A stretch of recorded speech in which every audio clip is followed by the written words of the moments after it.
Hello. Good evening. Let's see. Maybe turn down the music a little bit. I don't know how loud it's going to be. If it ends up being too terribly loud and it's kind of piercing, please let me know and I'll turn it down. But yeah, this is going to be a pretty quick stream, I think. Just getting ready for a game we have tomorrow night. It's part of our one-shot sandlot kind of games. We've been picking up a couple different one-shots or shorter arcs, I guess, however you want to word it, and just kind of rolling with it. Last week I did a Halloween-themed one-shot called The Festival of Pies, using the Banquet of the Damned handout, I guess, PDF. You can search for it. I added a few twists to it, added a few festival games and things like that, but it turned out to be a lot of fun. We got to use some of our recurring characters, and yeah. So tomorrow night at 8 p.m. Eastern, we will be playing A Night in the Empress's Garden. Casey will be the DM, taking back the role that he is slowly pulling back. He'll be the DM to a ragtag group, not our typical Tuesday group at all, but promises to be quite a bit of fun. We have a few people that are new to the game that will be creating a character for the first time, playing for the first time, and some other people that we have in other games, some members of our Fallout game from Sunday nights, as well as Athy, who's a Tuesday night regular and a regular in a lot of our games. But yeah, it should be a lot of fun. Let me see if I can find the little blurb that Casey wrote so I can read that to you all. Again, let me know if the music is loud or not.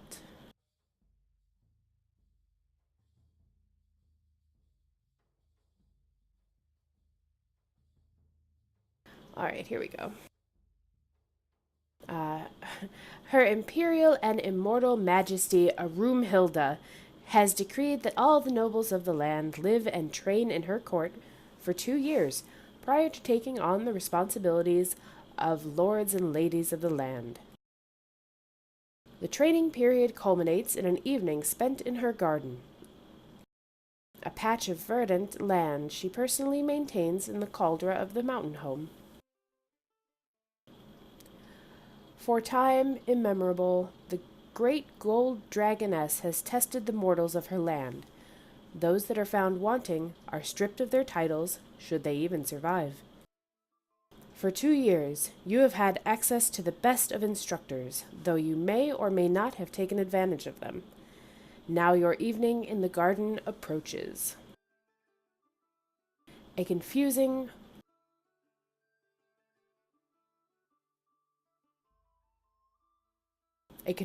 web of stories surrounds the upcoming evening. Some of your parents spoke of fiends and devils offering twisted deals. Others spoke of great feats of fey folk, where one's manners and guile were put to the test. And others showed great scars and spoke of beasts of unimaginable strength that must be bested. For your own reasons, the promise of a noble life is worth facing those risks, so you make ready.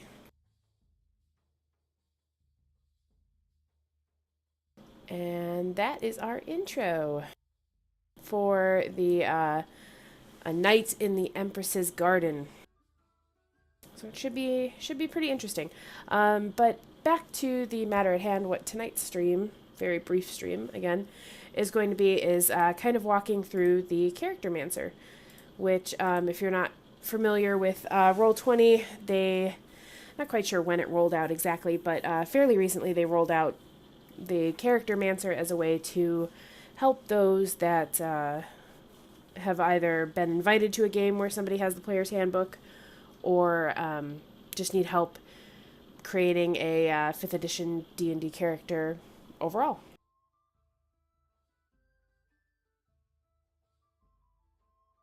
Alright, so we're going to go ahead and bring this up in the center of the screen, and I'll walk you through a little bit of what I have about my character. So far, I don't have a ton figured out about him. This is, I know I wanted to play a wizard. Aside from that, I kind of just had an idea in my head, like I do when I normally start characters. I think of like a combination of something that I'm itching to play, like a play style, whether you want to be melee, or you want to be ranged, or you want to be somewhere in the middle. I usually start there. How do I want to combat? That kind of directs me as far as what type of person that's going to be. And then it just kind of unfolds from there. A combination of using characters that you've seen from TV shows or movies or things like that you like, and little character portions of those characters that you enjoyed the most, but you always thought could have been tweaked like this or like that. And that's kind of where most of my characters start, and then they just kind of hopefully evolve into something more from there, as this character has. So let me pull him up.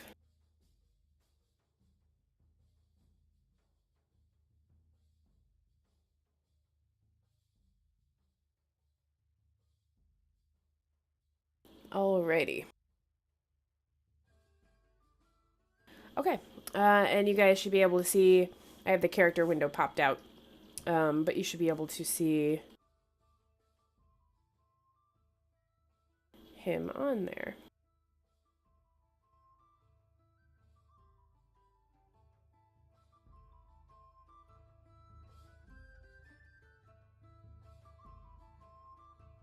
Alright, so let's see, you can't see the very top of the window, it looks like, but that's okay. So my character's name is Reed Menibawks, and I'll read you this short little blurb that I wrote in the main part of my bio and info section. Let me actually turn on mouse capture so that you guys can kind of see where I'm going and pointing to as I go along. Let's see, did that work? Yay! Okay, cool. So bio and info is the very first tab here. It's where you're able to upload an image and a little blurb about your character that will be seen by the other players as well as the DM. When you are the DM or GM of a game, you can also have a separate section on every character's bio and info for your own personal notes, whatever story relevant things that you want to remember about that character, or parts of the backstory that they said that you could just take and run with, that kind of thing. But for the purposes of this is just my information that I have chosen to share with the other people in the game. So I found this online. This is obviously not my artwork, so I didn't have anybody that was labeled as creating this picture, so if it's yours, by all means, please let me know, and I will happily do whatever you want, whether that be make a link back or just simply take it down and use something else. But I really enjoyed the rather frumpy, angry look that he had, and I thought it fit my character Reed very well. So, reading what I wrote about him. A young man stands before you, dressed in well-fitted brown robes, with a gold trim and a high collar. Never seen without a book in his hands, he spends much of his time learning all that he can from the instructors within this dungeon. He seems uninterested in the title and responsibilities that await him after his time here, and has been quite vocal about his reason for being here. I've been told by my family that if I don't perform well here, then the funding of my studies will be cut. I can't have that. I see this character as a Wizards are known for being studious, for the most part. There's a lot of magic users in D&D, and we won't go too far into them, but the wizard class specifically is known for learning magic through studying. You also have sorcerers who are more of a natural-born kind of talent. You have clerics and paladins who kind of found religion in some form that gave them their power from a higher being. You have, even druids and rangers can touch into nature and kind of connect with gods there or nature in general, and kind of pull off of that magical energy. But there's lots of different ways. But yeah, wizards are more, I learned it, I practice it, and this is what I can do. So let's move on to the second tab up here, which is the Charactermancer. Okay, like I said, Roll20 has, I can't remember when this exactly launched, but this is fairly new, and it's specifically for Dungeons & Dragons. It's a step-by-step process that makes building a character simple and streamlined. Changes are saved as you progress, but the character sheet is only updated when the Charactermancer has been completed. So you can go through this and on your own time log in, figure a couple things out. There's a lot of information to digest in here, especially if you're new to D&D. So, you might not have hours to sit down and create your character. So this kind of tries to help you chunk it out.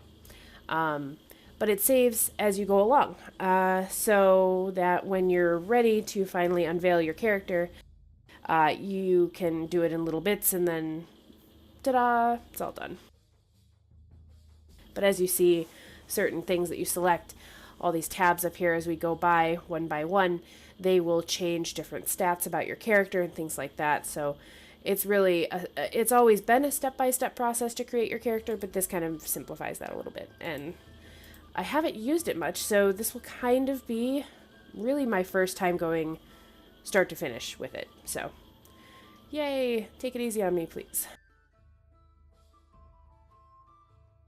Oh, this other little bit down here mentions that it supports the 5th edition Player's Handbook.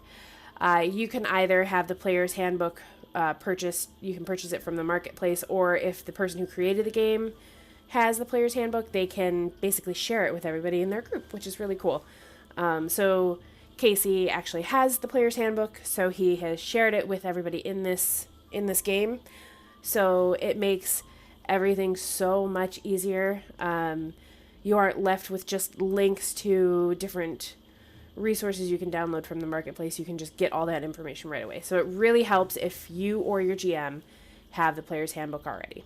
So that is what you'll be looking at. If it's different, if you try to do it, that's probably why.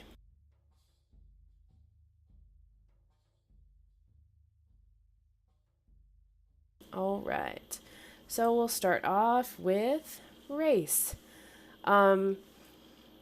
So while this will be one of my first times using the Charactermancer, I have actually I have thought about this character for a while. So choosing certain things about it won't be all that foreign to me. If you have questions, feel free to ask. I will try and answer them. I'm not an expert by any means. I've only been playing for a couple years myself. But I will try. And if I can't figure it out, I will try and look it up with you on here. So, yeah. Alright, so there are a number of different races. For this game in particular, Casey, the GM, requested that we stick mostly to the Player's Handbook. Just keeps things a little bit simpler. There are lots of other options, some unearthed arcana and basically things that aren't Adventure League standard. So there are custom-made classes. People are always creating new stuff for D&D, as well as a number of other tabletop games. It's something that the tabletop community does. You're given a rule set, and then they like to tweak and modify it, which is a great thing. But these all next to them have PHB, which is the player's handbook.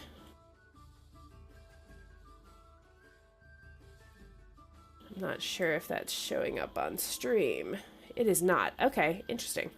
All right, so when I...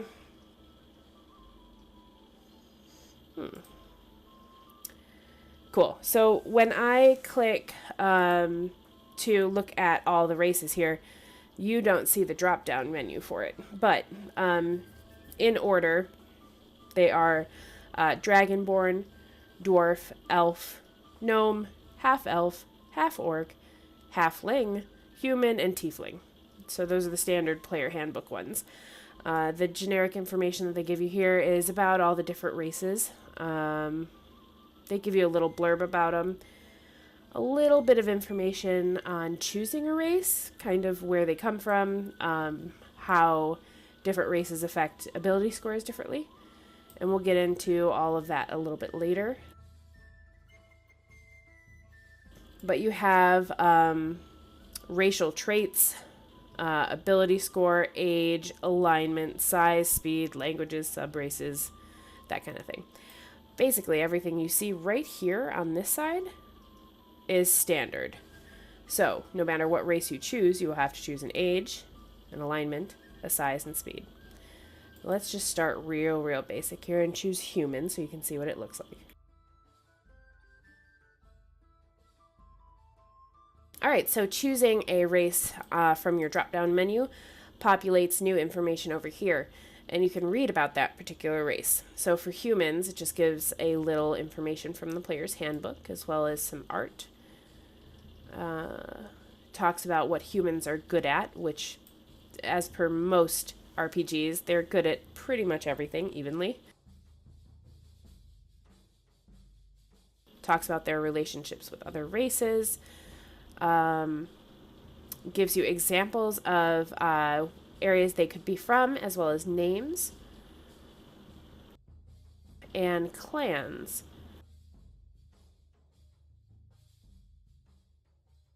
And then as you get towards the bottom, you start to see your information about your stats or your the numbers that are going to be associated with your race. So you see your ability score increase. All of your ability scores, which are going to be on this tab up here, will increase by 1. It tells you that humans reach adulthood in their late teens and live less than a century, so your age will correlate to that. Your alignment, it lets you know if that race has a tendency to lean towards a particular alignment, which that one doesn't have. Alignment we will get into in just a minute. You can't see the drop-down menu, but if you've seen any of those memes with the boxes across, it's basically lawful good, neutral good, chaotic good, and then the same for neutral, and the same for evil. So you have lawful, neutral, and chaotic, and then that's good, neutral, and evil, which we can kind of explain, but I trust that you guys can kind of feel out for yourselves kind of what that means, or if not, look it up. Really, it just matters not so much your alignment, but what does your character think about certain things. There's a number of questionnaires out there that can help you kind of figure that out about your character. Asking what they do in Robin Hood type situations will tell you, do you care about helping the poor or do you not? Do you think all laws should be followed or do you not really care so much? Are you always looking out for yourself or looking out for others? That kind of thing. Those little decisions can help you decide your alignment. The race recommendations on alignment aren't necessarily hard and fast rules. Work with your GM or DM to kind of make the character what you want it to be.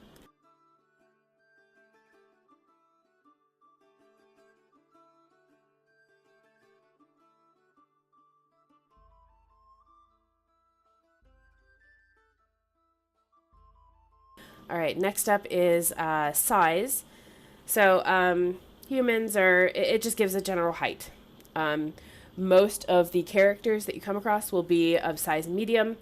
As far as player characters and NPCs, occasionally monsters or some player characters or NPCs will be size small. You're talking about gnomes, halflings, that kind of thing.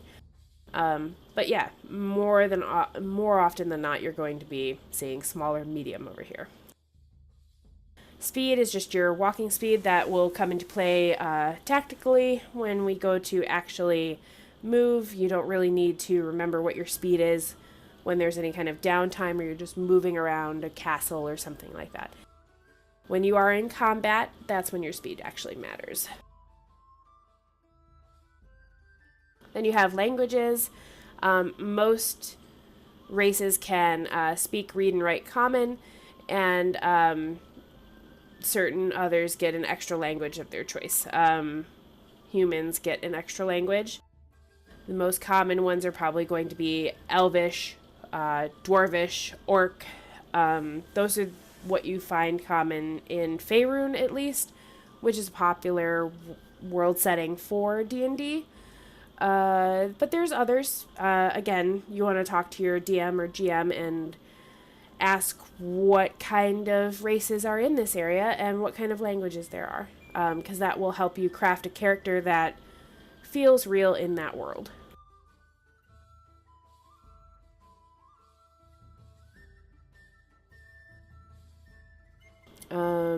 There's variant humans, but I don't believe we'll be touching on those because we want to keep things as basic as possible for a game where you're introducing people into the game.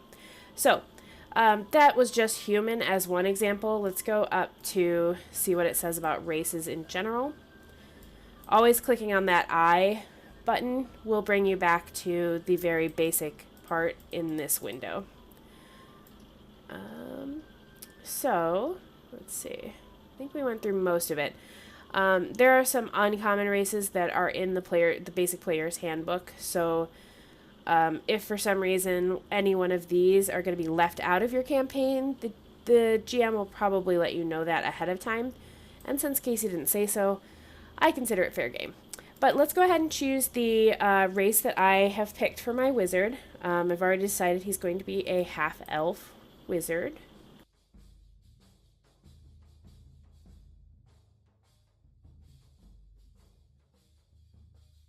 Alright, so half-elf brings us a lot of other options on this side here, and we'll get into all that.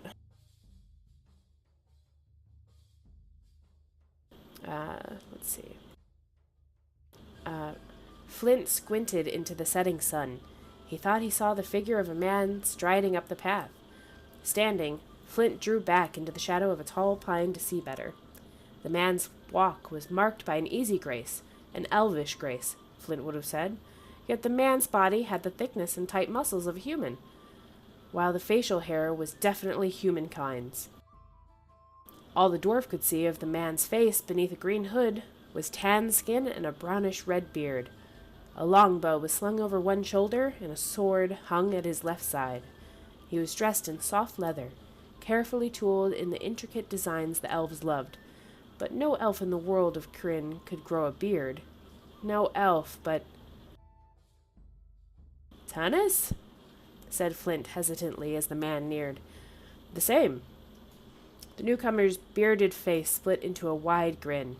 He held open his arms, and before the dwarf could stop him, engulfed Flint in a hug that lifted him off the ground. The dwarf clasped his old friend for a brief instant, and then, remembering his dignity, squirmed and freed himself from the half-elf's embrace. Alright. Half-elves are pretty cool, guys. So it goes on to say, walking in two worlds, but truly belonging to neither. Half-elves combine what some say are the best qualities of their elf and human parents. Human curiosity, inventiveness, and ambition, tempered by their refined senses, love of nature, and artistic tastes of the elves. There are other half races that have seen a lot of, racism, that are brought into worlds and made to choose, things like that. Half-elves really just get their choice. Depending on your backstory and what you create for your character, what you imagine them coming from, which parent was the elf, which was the human, that kind of thing, can really dictate where they grew up and what side they lean to more, if any, either human or elf.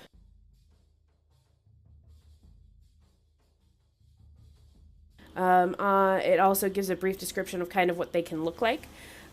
You want to obviously merge that with what's appearing in your own mind about your character.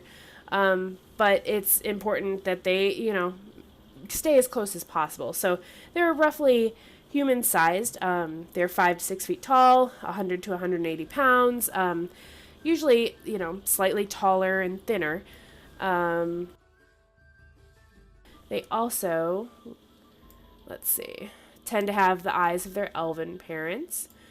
One of the things I really do like about half-elves is their age. So, traditionally, I believe it's gnomes, dwarves, and elves that all have a long life. I could be wrong on the gnomes. I'm not 100% sure. But I know that dwarves and elves have a long lifespan. Half-elves, they have a combination. So they kind of cut the middle, erring more on the side of human. So they live to be about, I think it says 180 years. So that's something that I kind of like, that they have a little more time than the humans, but not the lifetime, not the almost semi-immortality that the elves tend to have. Talks about how they're typically wanderers, but they can fit a number of classes. So half-elves are really, really versatile in that role. And then we get down into the traits that we were talking about before. So we'll kind of try and go back and forth as it's described on the right, and we'll kind of adjust it here on the left.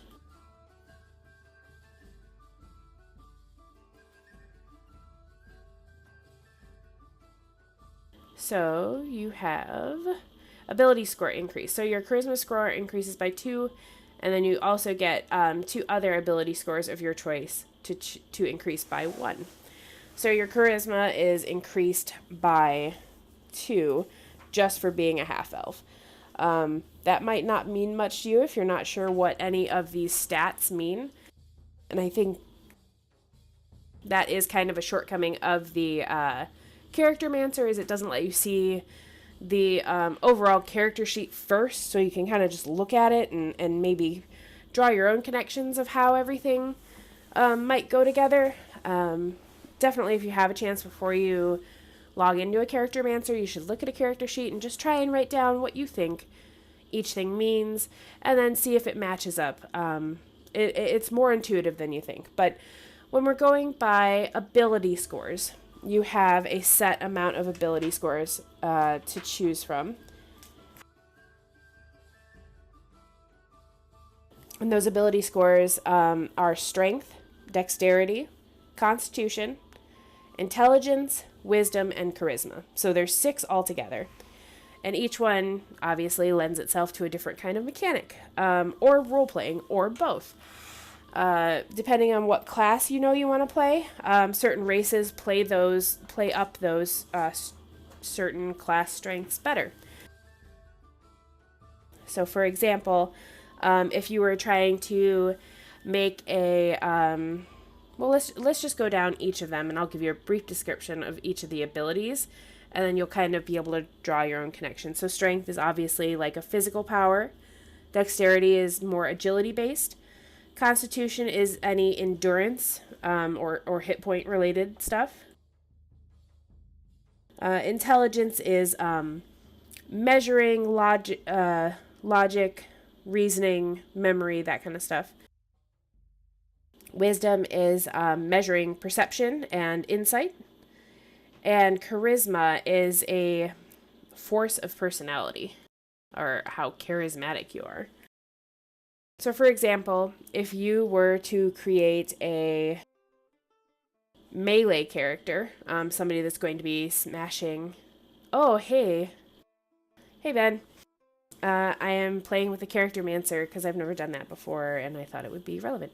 So if you're creating a strength-based character, somebody that wants to be, smashing people in melee, you're probably not going to care too much if you're charismatic, or if you are intelligent and able to reason well and have good memory.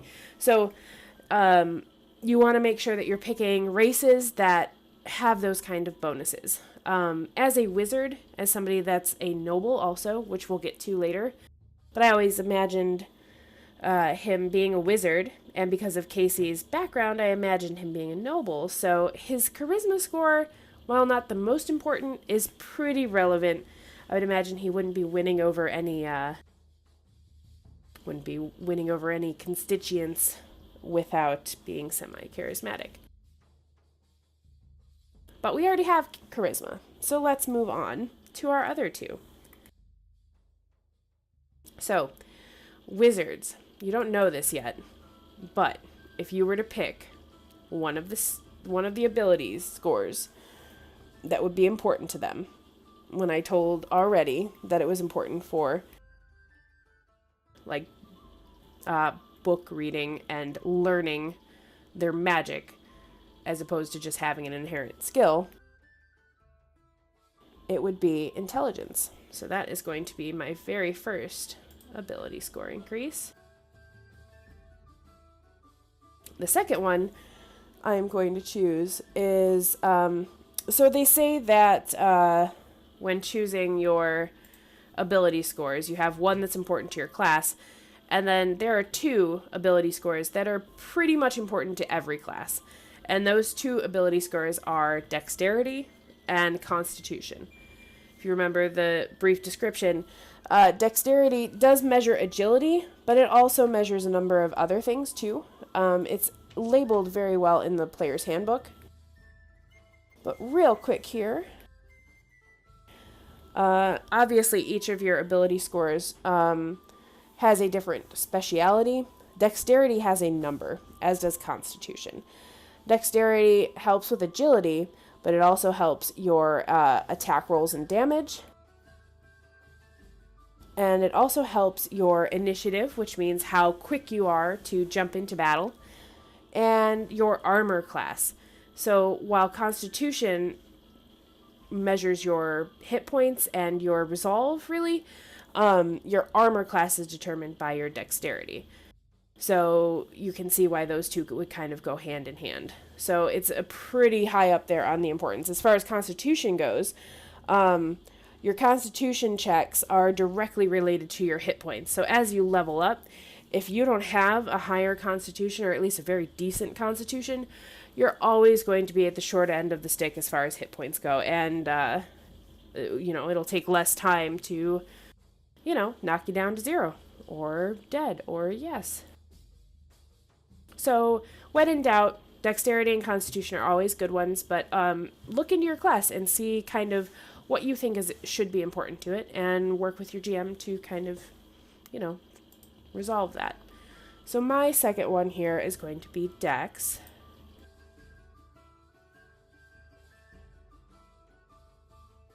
My age. So, like I said, I've already figured out a number of things about my character beforehand. Knowing that half-elves live to be often exceeding 180 years, I want him to be young enough to not have taken his noble title yet, but I don't want him to be too old. So we're going to put him at an even 30. He reached adulthood around the age of 20, this says. So he's adult-ish.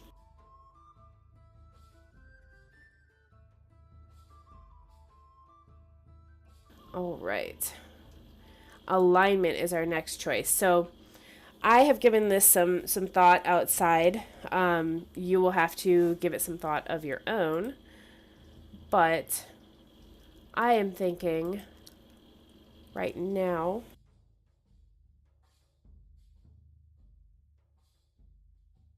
I'm tossing back and forth between chaotic neutral and chaotic good, but I think I'm going to go with chaotic neutral right now. And we'll see how it goes. We'll see how the very first part of the session goes. That may change depending on, the people around me, because your character can always be influenced by the things that are going on around you. Nothing is ever 100% set in stone, but that said, depending on your character, you might be forced into a certain alignment. Your DM should probably let you know that if that's the case. Moving right on down, size and speed are all directly related to your race choice. So those are set, and I can't change those. So those are set in place, 30 and medium. Languages. So I get common. I also have Elvish, just for my race. And I get to choose another one, which is kind of neat. There are a number of them to choose from. Again, this is kind of like work with your DM or GM to know which languages are going to be relevant in this kind of world. I am going to choose one that I think is relevant to my class and kind of just hope that it's relevant to the world as well. Some of the ones that, if you're not sure or your GM just isn't giving you that kind of information, there's Dwarvish or Orc that are always pretty good choices for just common languages known. For the purposes of this character, I will be choosing Abyssal, just basically to speak with, well, you'll see.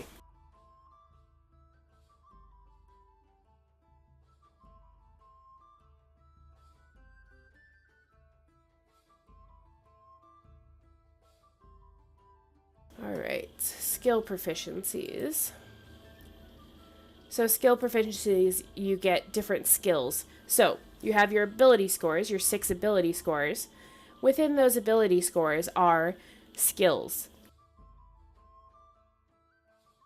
Certain skills are related to certain abilities. They don't connect them here in this drop-down menu that you cannot see. That's such a bad part about this. That you can't see.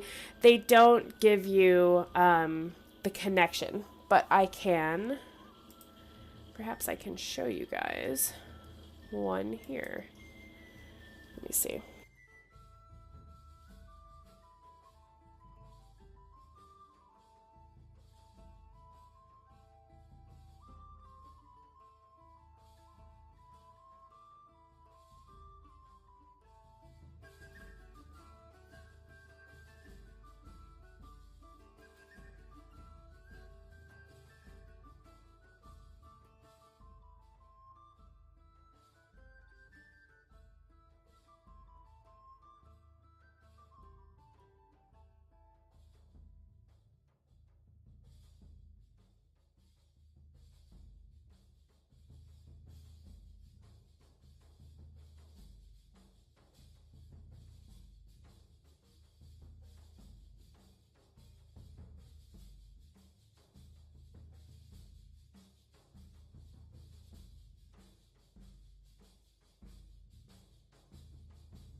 Yay! Okay, cool. It worked. Alright. So let's just tighten this up a little bit so I can fit all this crap on the screen at the same time. Yay! Alright, so this is... Oh my gosh. That is way too big. This is the standard D&D character sheet that I was at least used to running on. Let's see if we can zoom in a little bit for you guys. And kind of pan over, maybe. There we go. Alright, cool. That'll have to work. Okay, so right over here, you have your ability scores. Yeah, there you go. You can see them all, right? Yep. So you have your strength, dexterity, constitution, intelligence, wisdom, and charisma. These are the skills that I was just talking about. The what we saw on our sheet here, the skill proficiencies. Let me see if I can bring both of these up. Just gotta put one behind the other. Cool. Moving this over. Apologies for how haphazard this looks. Okay, there we go. So your skill proficiencies that you see here on your Charactermancer sheet, you are directly relating to on here. And I don't know if you can tell, but in that little gray writing there, you see a skill associated, or an ability score associated with that skill. So for acrobatics, you're looking to your dex. So the ability scores that we are going to be using are going to go in here. And then you're going to have what's called an ability score modifier. That's what you're going to add to all of your D20 rolls that you roll in the game. All right, that might sound confusing, but say that your GM asks you to, or you as your character want to try and walk on a slippery bridge. Your GM might ask you for an acrobatics roll. You would then take if you are proficient in it, you would then take your proficiency modifier and your dex modifier, add them and to your D20 roll. So for strength, let's look and see what we have for strength, skills, athletics. And that's it. So basically under strength, the only skill that is associated with that ability score would be athletics. For dexterity, you're looking at acrobatics, sleight of hand, stealth, and thieves' tools, which is kind of a different thing. Maybe this isn't exactly the one that I used. But it's stealth, sleight of hand, and acrobatics. Constitution doesn't have any skills, but there are other instances where your GM might ask you to roll using your modifier for something else. Probably something due to like holding your breath or trying to go without sleep or, just pushing through what your normal body limits would be. Intelligence has a number of them. You have Arcana, which is magic, history, investigation, nature, and religion. That's all related to intelligence. For wisdom, you have animal handling, insight, medicine, perception, and survival. Those are related to wisdom. And then for charisma, you have deception, intimidation, performance, and persuasion. So anything you're trying to do and force your personality on somebody else in some way is related to charisma. So that explained, let's turn this off because that's a little confusing. Boop. And bring it back to this here. That explained my my first two skill proficiencies that I've chosen are going to be insight.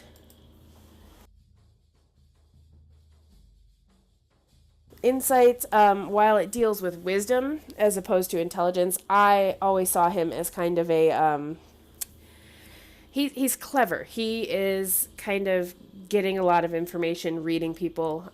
He is pretty selfish in his motives. So, understanding people and having understanding their mannerisms and gaining clues from that kind of thing, predicting how people will act, that's very important to him. He spends most of the time with his head in a book, so he needs to know how to read the people around him also. Hello, Blue Panther. Good evening.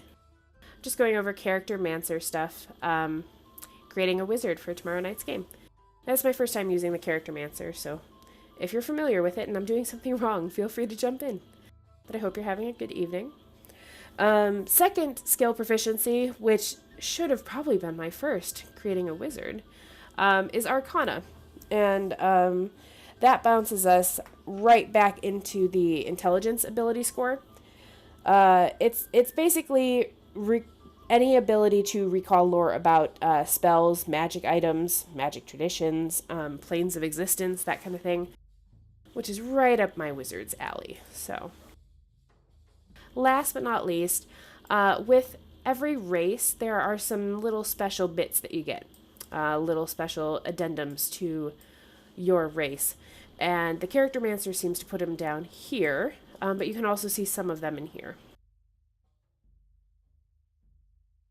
Usually anything that's related to your character mechanically seems to be going on the left of your Charactermancer area, and then everything else that is in a player's handbook for the most part is on your right here. So you see excellent ambassadors on the right here, but you don't quite see it showing up on the left because it doesn't have a direct mechanical benefit. But the role-playing aspect of being an excellent ambassador definitely could come into play into the game with, you know, an empress and nobility. Just one second.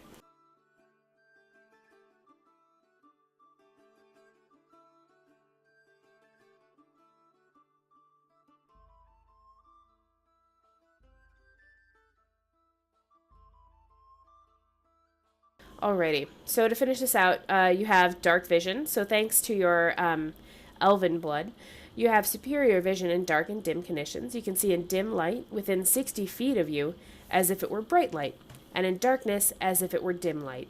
But you can't determine color in darkness, just different shades of gray. So dark vision, because you're elven blood, light will be a thing. Hopefully somebody in this game will roll as a human and you'll be able to see how that works out, both for that character and kind of on Roll20, because Roll20 has a number of different ways of handling darkness and what you can and can't see. And humans can't see in the dark. So if you don't have a torch or someone holding your hand and leading your way, you're, you know, going to want to stay inside at night. We also have, because we're a half-elf, we have Fey Ancestry. So we have advantage on saving throws against being charmed, and we can't be magically put to sleep,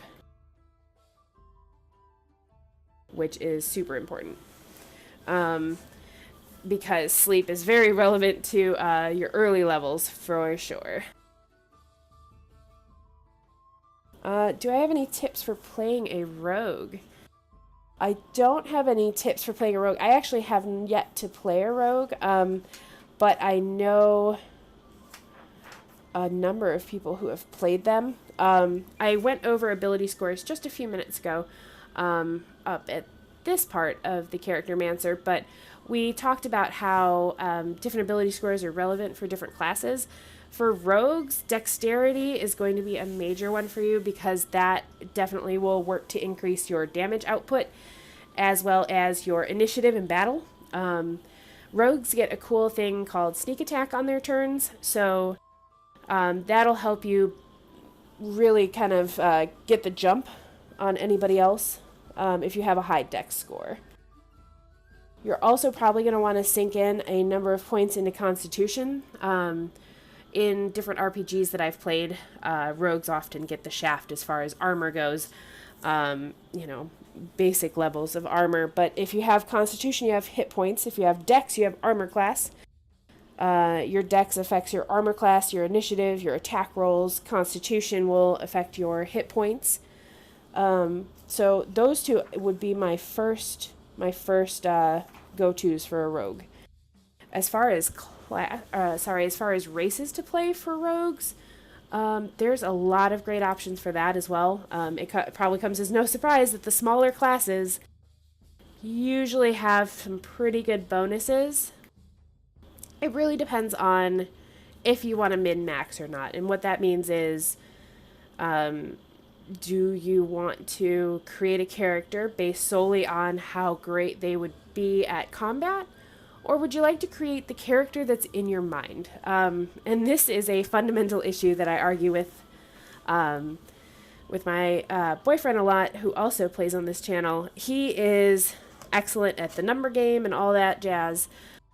And I appreciate a character that can do a lot of damage and, you know, do the job that they set out to adventure and do. But there's also something to be said for creating the character that's in your head. And if you have the idea of a rogue that isn't maybe so interested in outputting damage as much as they are as being a charismatic, deceptive kind of person, you can definitely create your character around that, and your ability scores can match that. So it's all about figuring out what you've got in your head and what kind of game you want to play. So, and I think you'll see if you watch tomorrow night a number of very different people play together with very different styles. And Casey's a great GM at kind of discerning, making everybody's character feel really, valued and wanted there, even if they're more roleplay heavy or more mechanical based. But yeah, so thanks for the question. Let's see. So we're going to move on to the next step. Oh, I apologize. We've only gotten to race so far. I'll try and get a little faster. Less blabbing, Cindy. Okay. Classes. And obviously you can see our progress up top here. We're going for the big, not cancel. We're going for the big finish that'll pop up at the end. So class. I've made it I haven't been iffy about this. I want to make a wizard. I've played so many casting classes, but somehow I haven't played a wizard at all. So here it goes. Pretty simple. Once you pop up wizard, everything on the screen for the Charactermancer changes, or any class for that matter. Let's see, 1, 2. I really wish you guys could see the drop-down menus when I do this, but you'll be able to see them when you get in.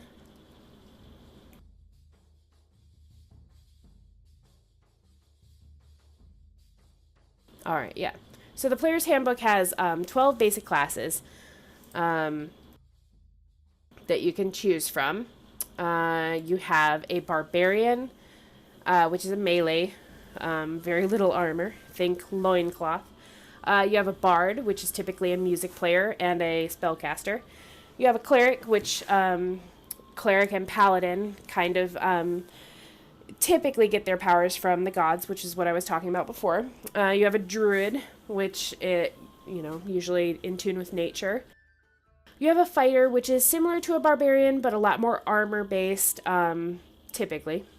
You have a Monk, which is another melee character, but is more, agility and, balance kind of based.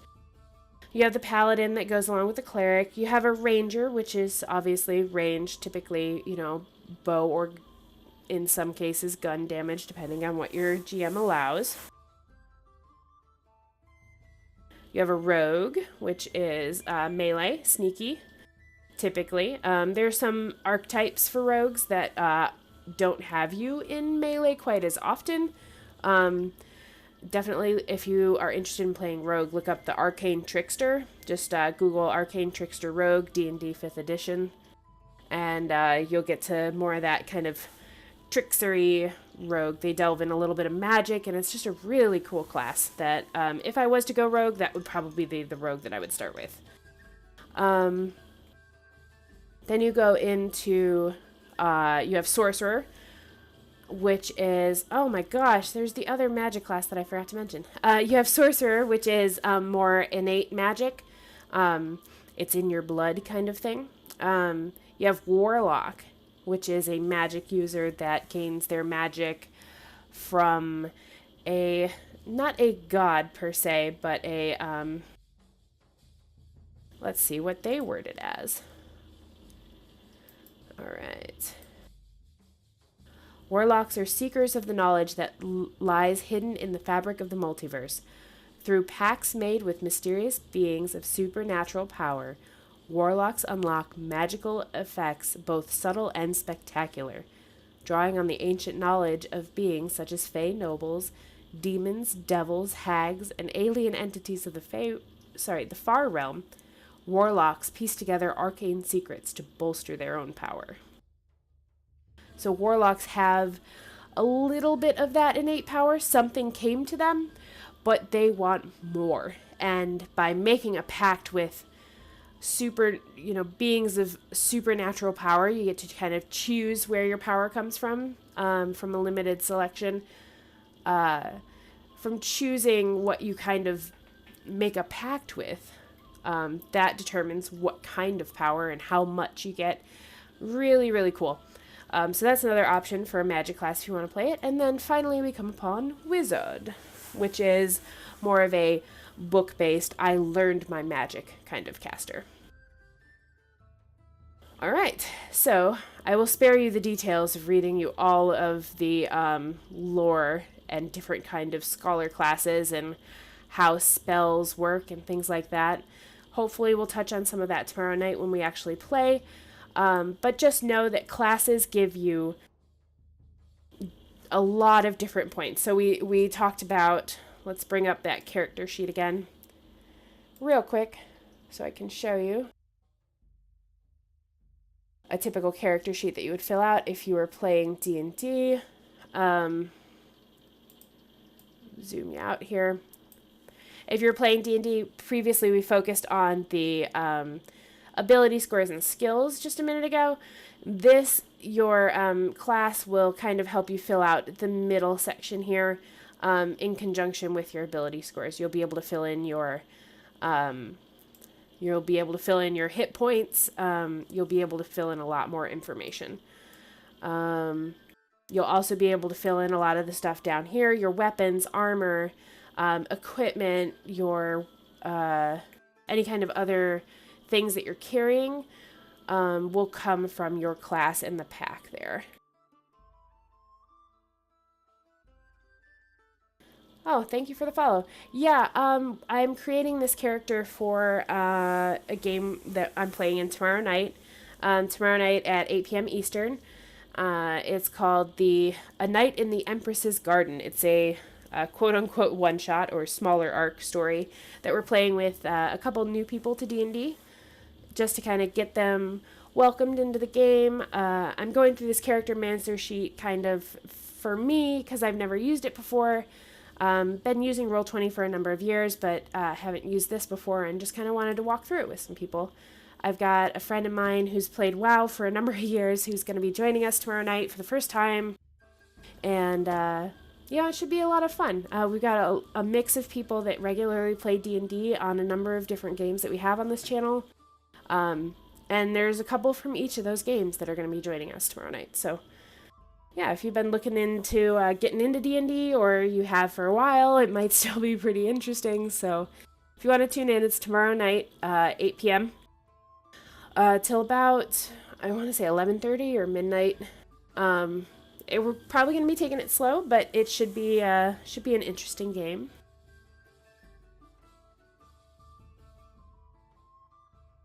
All right, so back to class features. So they give you hit dice, which you'll roll each time as you level up. We're going to be leveling up during the episode tomorrow too, so you'll be able to see that as well. It gives you those armor, weapon, and tool proficiencies, if applicable. It also talks about saving throws that you're proficient with. Oh, I'll turn this off. Saving throws that you're proficient with, which are related to those ability scores that we went over. And it lets you choose some more skills, so that's always good. It gives you options for your starting equipment, which we'll show you later. And then this kind of gets into spellcasting, which is a big, huge thing that we are not going to get into right now. It's a big thing. When I first started playing D&D, I wanted to play a caster because that's what I'd always played in RPGs. My boyfriend advised strongly against it, and I said, forget it. And I did it anyway, and it was a big mess, but it was so much fun. So don't let any of that kind of stuff scare you away from playing the character that you want to play. You can do it. Even if you've never played a game before, just focus on the person that you want to be, and you can figure out the mechanics later. So, long story short, too late.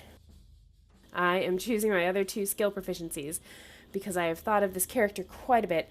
I already know what they're going to be, and you can't see the drop-down menu because Roll20 didn't want to make that available for the stream or something. I don't know. Maybe it's because I have the character popped out. I don't know why you guys can't see the drop-down menu, but the skill proficiencies are limited for your class, so make sure you kind of coordinate if there's something that you need to choose on your race that isn't available on your class or vice versa. Something to consider. So the skill proficiencies that I've chosen for this one are history and investigation. So This guy has learned all about stuff, and he wants to be able to learn more about stuff. Both of those skills are related to my intelligence, which is going to be one of my highest scores, being a wizard. I want to be able to recall history events. I want to be able to piece together things that are going on in a room to tell a bigger story, that kind of thing. Is there a spell that you can revive a party member? Yeah, absolutely. So, yeah, if you're a cleric, to a lesser extent, I believe paladins have an option for that. It just depends on your level and how far in that you die. When you're starting out as a character, death is a real, real consideration.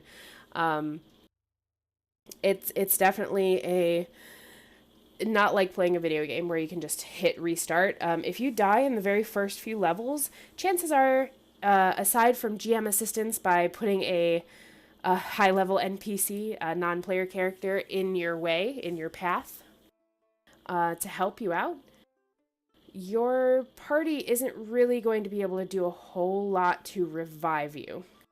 But the way that you go down in D&D works a little differently. When you are, say you have 10 hit points and you're hit for 12 hit points, you go down to 0, and usually the monster or what have you was attacking you stops attacking once you're a limp thing on the ground. You're labeled as unconscious, and then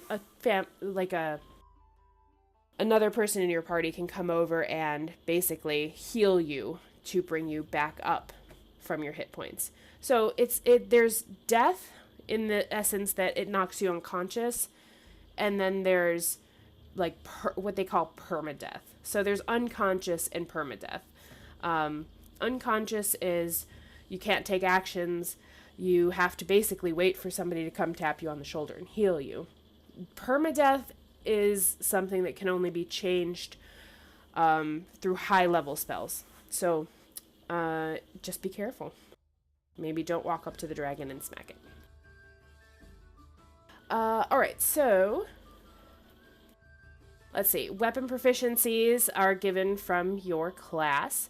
As a wizard, I have ritual casting, which means that the spells that I have in my spell book that have the ritual tag, I don't have to have that spell prepared. And if I cast it as a ritual, I don't have to use a spell slot.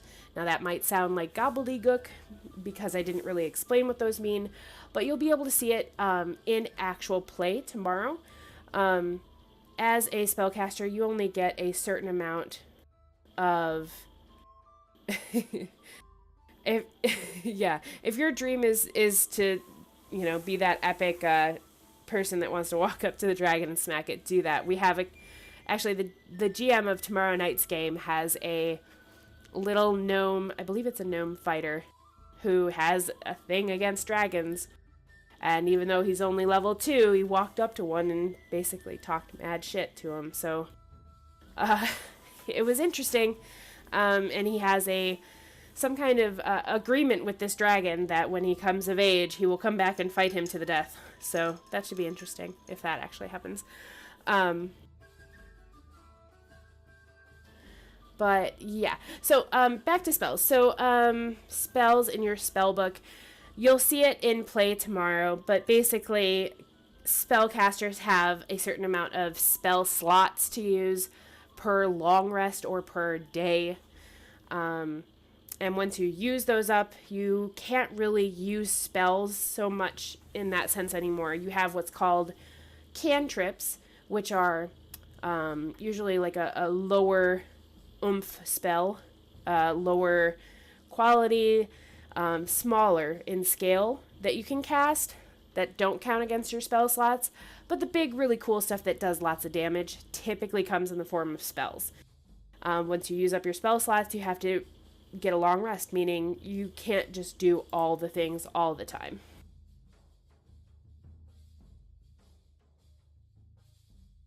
Thankfully, I have yet to be part of a TPK, which is a total party kill.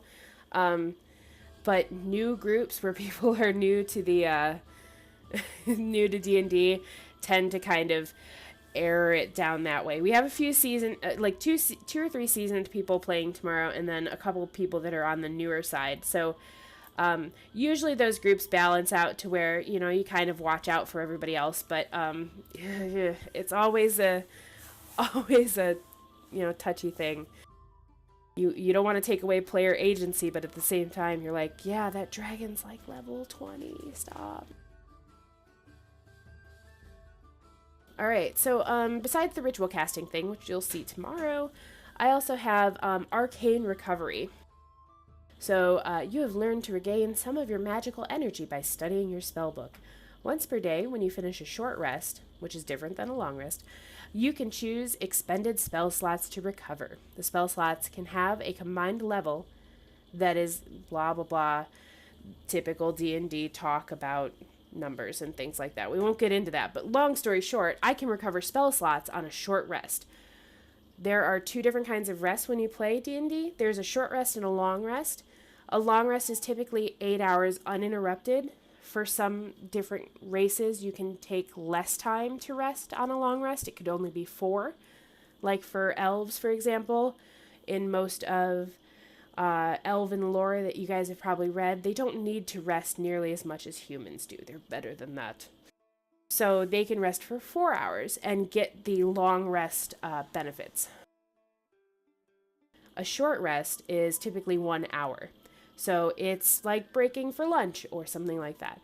So because I have regained magical energy by studying my spellbook, on any short rest that we take, any lunch break that we take, I can choose to recover some of my spell slots. Not as many as I get on a long rest, but still, something's better than nothing. It pays to study, children. Alright, and then down below, it also goes into equipment.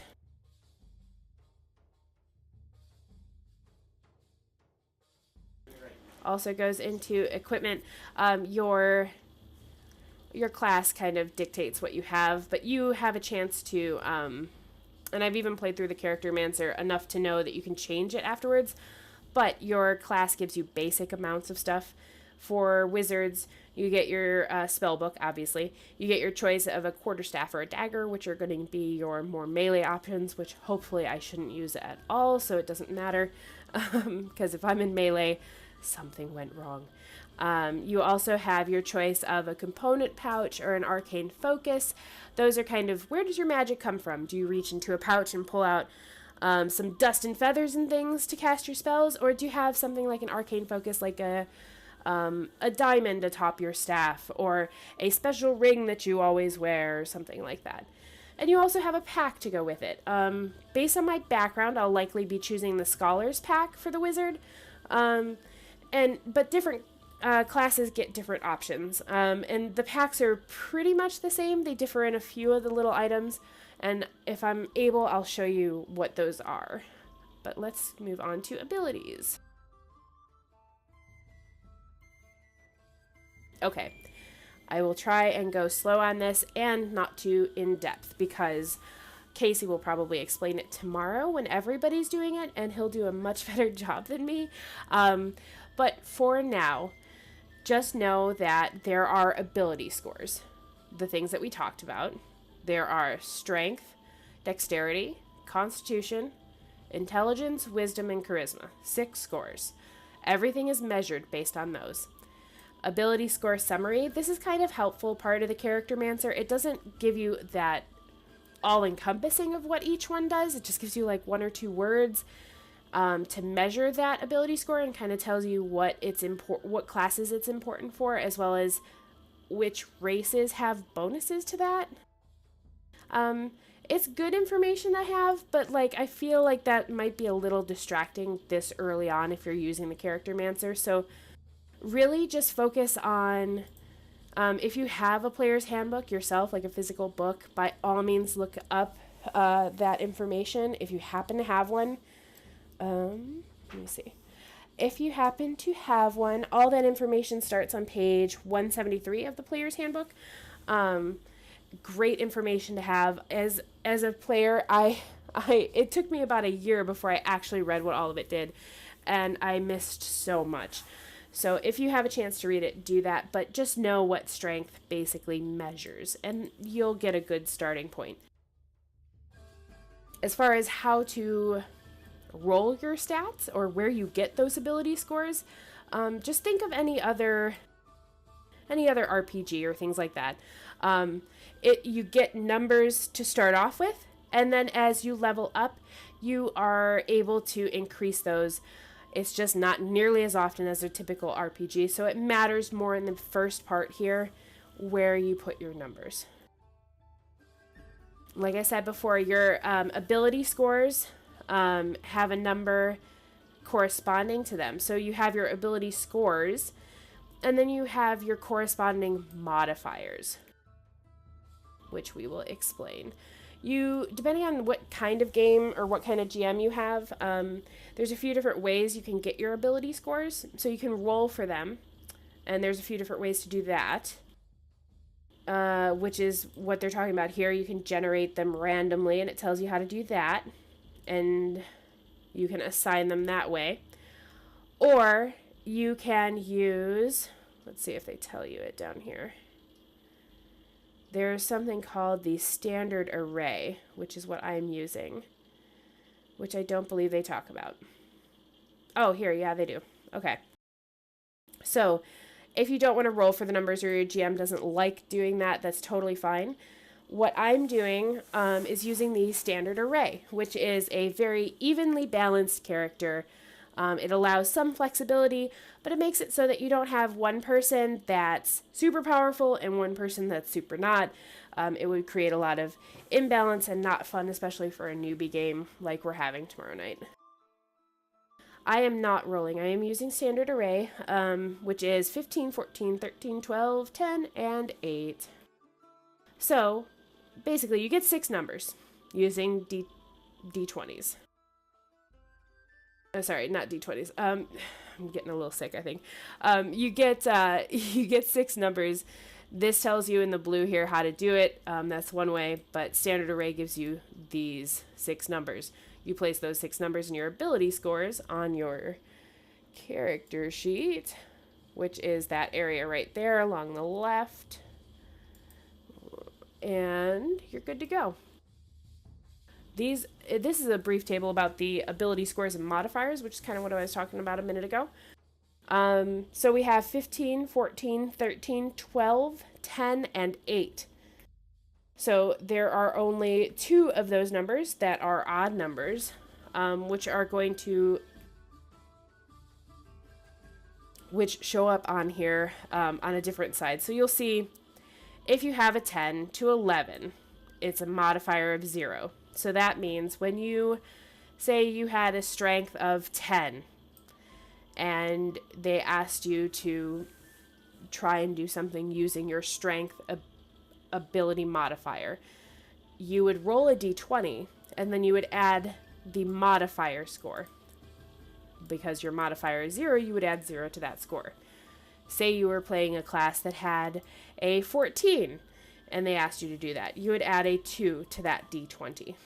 And if you're proficient in whatever skill they specifically asked you to do, you would also add your proficiency modifier.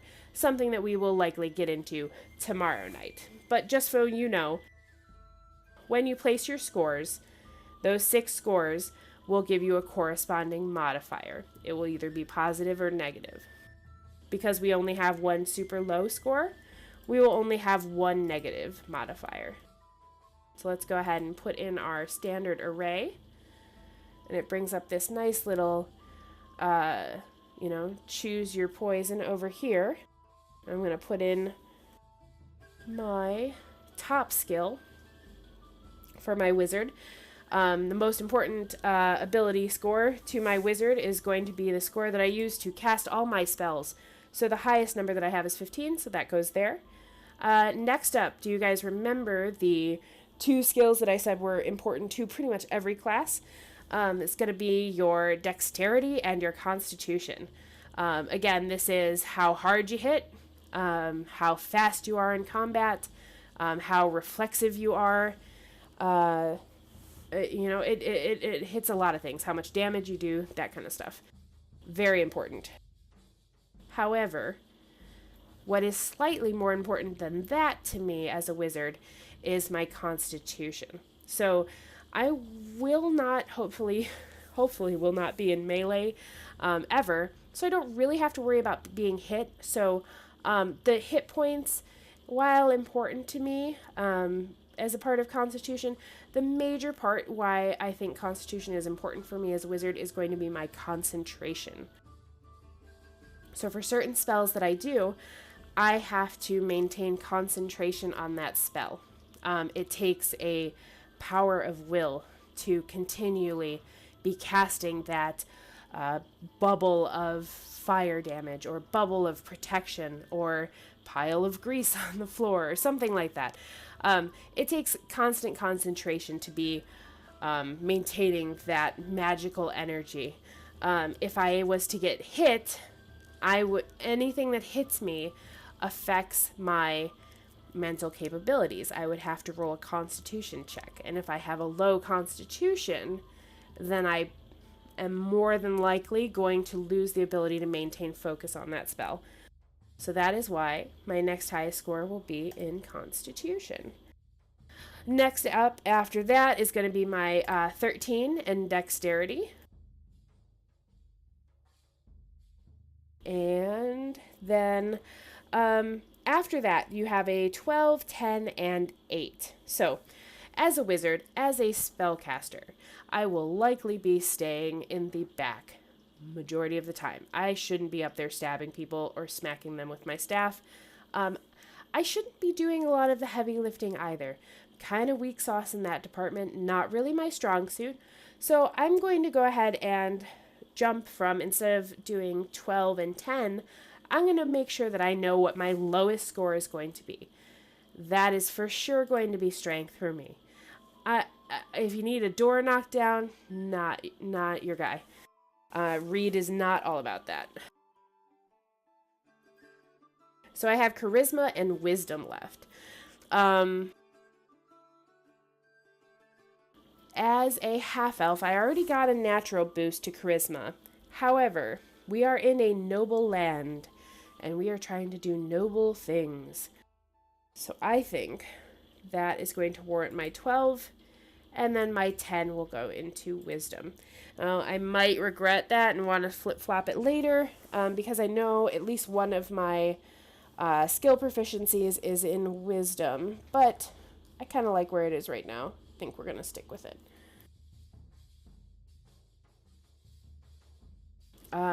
Reed's character concept. He is... Let's see, I don't know if I can bounce out of the Charactermancer to show you his image and tell you what I wrote about him, but I can just talk about him in general.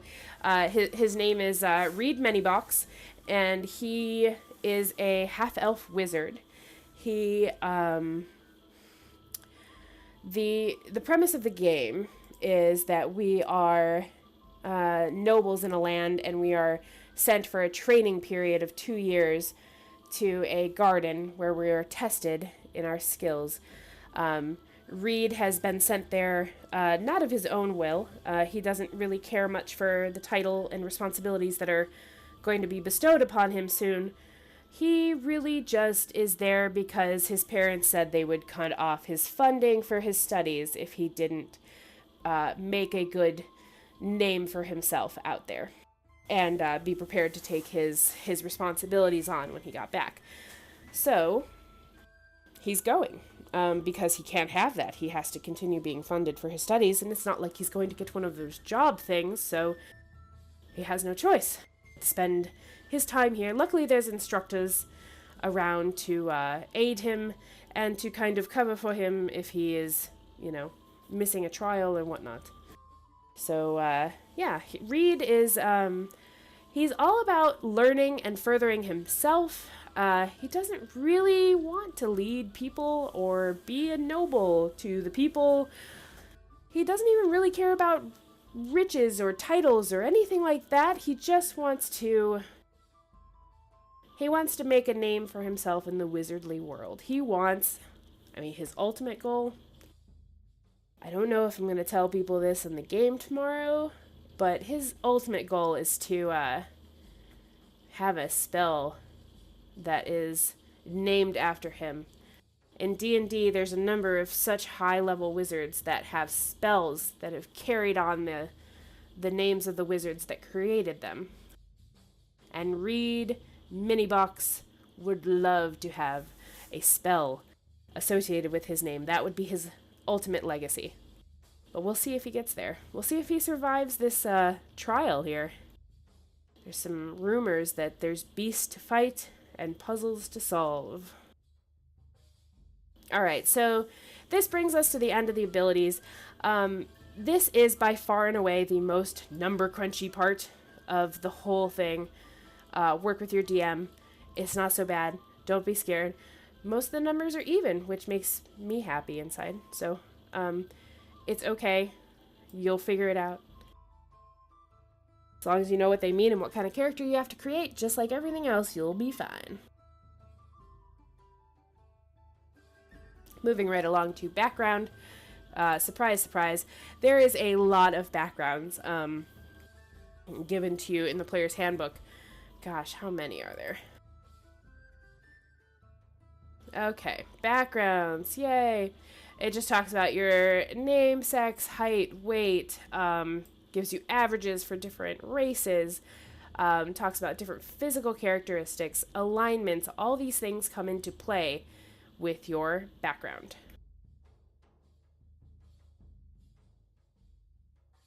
By all means, feel free to read this information. I don't think it's as relevant as the actual player's handbook describes all of the options. So I'll just read them because you guys can't see the drop-down menu. Again, I'm so sorry. I didn't know that wouldn't work. But you have Alkalite, you have Charlatan, Criminal, Entertainer, Folk Hero, Gladiator, Guild Artisan, Guild Merchant, Hermit, Knight, Noble, Outlander, Pirate, Sage, Sailor, Soldier, Spy, and Urchin. That's a lot. But just by the names alone, you can probably guess what most of them mean. I kind of tossed between a sage, I believe. If you click on it, it'll give you a little brief description. Sage, for example, you spent years learning the lore of the multiverse. You scoured manuscripts, studied scrolls, and listened to the greatest experts on the subjects that interest you. Your efforts have made you a master in your fields of study. That talks about your proficiencies, languages, and equipment, what your specialties could be. If you want to roll for those, or if you would just want to determine them, that's fine too. It also usually has a feature associated with it, which could give you a little kind of bonus in your role-playing aspects. And then you also have personality traits to choose from. There are a set of personality traits, ideals, bonds, and flaws associated with each background. The downside of Charactermancer that I've noticed is you're only able to look at the personality traits, ideals, bonds, and flaws associated with that background. And sometimes those just don't fit.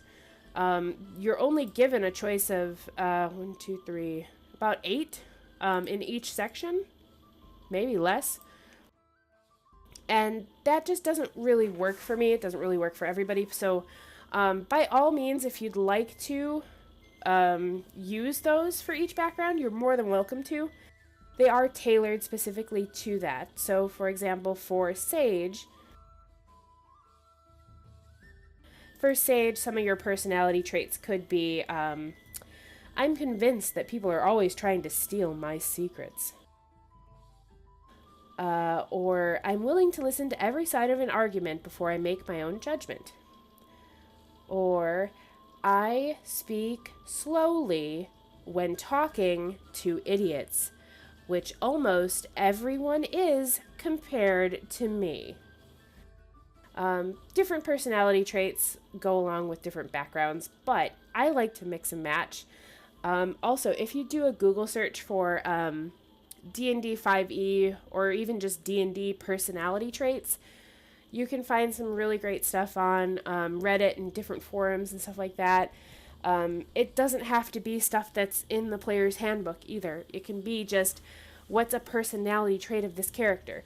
What's an ideal of that character? Ideals are typically described in one word and then a little bit in tune with your alignment, I guess is a good way to put it. Some of the ones for Sage are knowledge. The path to power and self-improvement is through knowledge. If you were playing an evil Sage, it could be power. Knowledge is the path to power and domination. So ideals are usually linked to your alignment. Your bond is something that pulls you to this world, is kind of how I see it. I sold my soul for knowledge. I hope to do great deeds and win it back. Or it is my duty to protect my students. So in that scenario, you're a teacher instead of a scholar now. You've perhaps graduated in that sense. For flaw, you have something that is a crux for your character, is kind of how I like to choose it. And I like picking very unique flaws, and maybe even more than one, because who has one frickin' flaw? Please show me. Some of the flaws for Sage are like, I'm easily distracted by the promise of information. So, say you're fighting a group of bad people, and the DM knows that this is a flaw of yours, and he has one of the baddies go up to your character and say, I have that missing page from that book of yours that you've been looking for. That would greatly distract Reed or some other person in battle, and probably keep them from killing that person if they had information that they thought they could get, because that is a weakness that they have. So yeah, those are I'm a really big fan of the personality traits. They've really helped me to figure out what kind of character I have and what they think about the world. But long story short, I'm not choosing Sage. I'm choosing Noble, I believe. Reading Sage now, I kind of like it, but for now we'll go with Noble, because that's what I have written down on my planned out sheet. Were Reed's parents very supportive of his wizardly ambitions? Was he given all the best tutors, the rarest alchemical ingredients, etc.? Is he a prodigy or just an ambitious nobody? What does he think of his betters? Are they to be respected, or are they all a bunch of phonies? Those are all really great character exploration questions to think of. Let's see. Were my parents supportive of wizardly ambitions? I think they absolutely were, to a certain extent. I always saw him as the kind of person that wasn't doing what his parents wanted him to do at a certain point in his life. A whole, yes, Les, that's nice, play with the sparkly things for a while, but eventually you will grow up and take your title, yes? No? Okay. So they were fine with it, but now that he's getting, he's 30 now, his parents are getting older, I haven't quite thought about which one of them was the human and which was the elf, but, at least one of them is getting up there in age at this point, and they want to know that things are going to be taken care of when they pass. So, maybe supportive at one point, probably not so much anymore, but they do have leverage to get him to take his title because they know what matters to him. I would imagine he would have been definitely given the better of tutors, coming from good money. And maybe a bit of a prodigy, or at least he thinks himself as such. I wouldn't number his betters, especially in the nobility. He hasn't come across somebody that's quite worked as hard as he has in study. A lot of nobility tends to have things handed to them pretty easily. So he doesn't really have a ton of his betters. He knows there are some out there, and that's kind of what he aspires to do in the wizardly world. But where he is right now, I don't think he's too terribly concerned of his betters and what they think of him. But he's also not out to be rude. He just sees people around him, I think, as incidental, maybe? He doesn't strike me as mean or evil, but he also is not... doesn't really give a crap about anybody else but himself. Doesn't want to kill you, but doesn't terribly want to help you either unless it helps him. Alright, so, choosing the noble background, it gives us a chance for tool proficiencies. I think Reed would probably be really good at chess. Dragon chess. Wizard's chess? I'll spare you the Harry Potter thing. Let's see, another language. Ooh, I get to choose another language. Okay. Well, I already picked Abyssal because that is the language to speak to demons. And for reasons unknown, I hope that that plays into his backstory. We'll see, I guess. We'll see what Casey lets me get away with tomorrow. For now, I think I'll just pick something pretty basic. I think I'll pick Dwarvish. Come across a lot of that in some dungeons before. Again, just talk to your DM. They'll tell you what's relevant and what's not. You don't want to waste a language proficiency on, like, Undercommon, which is typically only ever spoken in the Underdark, and if you're not going to be there, that's a waste of a language proficiency. You're missing out on people you could talk to. Backgrounds give you certain features. This noble background gives me the feature of position of privilege. Thanks to your noble birth, people are inclined to think the best of you. You are welcome in high society, and people assume you have the right to be wherever you are. The common folk and merchants make every effort to accommodate you and avoid your displeasure, and other people of high birth treat you as a member of the same social sphere. You can secure an audience with a noble if you need to. Which I don't, unless they have a book. Otherwise, I'll go read. Alright, so I am going to... I have looked at the personality traits, ideals, bonds, and flaws for the noble, and none of them really fit him quite right. So I think that I will likely choose them on my own, and maybe bring that to tomorrow night as kind of a fleshing out of Reed. It also gives you a little bit extra equipment. So for my background, I got fine clothes, a signet ring, a scroll of my pedigree, and a purse, or man's satchel. We'll go, or a fanny pack, I guess. He doesn't strike me as a fanny pack guy. Alright, so we've done the background. Moving on to equipment now. Starting equipment. Like I said, when you create your character, you receive equipment based on a combination of your class and your background. You can also start with a number of gold based on your class, and you can spend items. It's so much easier to not do that, though, guys. I don't think I've been in a game yet where somebody just gave us gold and we bought the items, especially if you're starting out new. Just take the packs and take the standard starting equipment, the class equipment. It's just easier. You don't really know what you need yet. Once you get into it, maybe you can go and buy stuff. I know that when I played a game with one of the other girls that's going to play tomorrow night, Athy, she ran a game which is on our YouTube channel called Throne of Bone, and we all kind of, well, they all started, I think, at level 1, but I jumped in as a bard at level 5, and what she did was she gave me the starting equipment, but she also gave me a little bit of gold, and I was able to choose a special uncommon magic item, so that I started in at level 5 with something. So basically, at level 5, you've done some stuff, but because we didn't play it together, she just gave me the gold and said, what did you do? What did you buy? What do you have?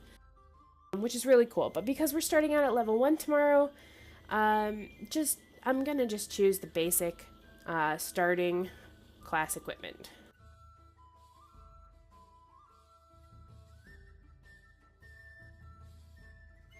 Dwarvish for language proficiency. Draconic and celestial. Yep, those are typically more academic. Yeah. I did choose abyssal as my first. I have like a lot of language. I think probably that was another combination. If I'm just kind of delving back into the character of Reed, probably abyssal was his first because he thought it was an interesting language to learn. But in nobility and around his parents, probably kind of freaking weird. So he probably also, it's like when you're in, high school or something and you want to take an exotic foreign language, like, exotic. You want to take something like French and your parents are, that's unrealistic. Take something more practical. So he's like, fine, I'll learn Dwarvish, whatever. Just kind of helped him there. So there's that constant balance in his life of trying to appease his parents, but at the same time study and learn the things he wants to do. So maybe that'll be something that he does in his downtime, is learn another language.